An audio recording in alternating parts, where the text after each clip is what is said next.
এই দেখুন, এই যে আমার ফুলকপি বাঁধাকপি কিন্তু হয়ে গেছে, আর এই দেখুন ওলকপি হয়েছে। এই যে হারভেস্ট করছি বন্ধুরা আপনাদের সামনে। এই দেখুন, এই দেখুন বন্ধুরা,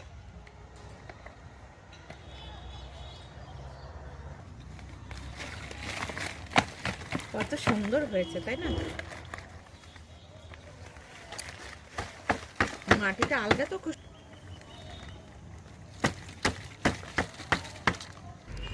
তো বন্ধুরা দেখুন কত সহজেই কিন্তু আমার বাড়িতে এত ওলকপি হয়েছে। এই দেখুন কত তুলছি দেখুন, আর কত সুন্দর। এগুলো সবই কিন্তু অর্গানিকভাবে আমি তৈরি করেছি।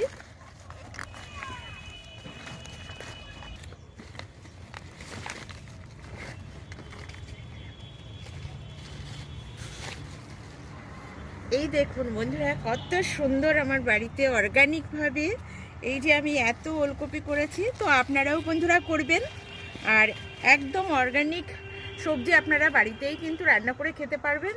আর এর স্বাদই কিন্তু বন্ধুরা অন্যরকম।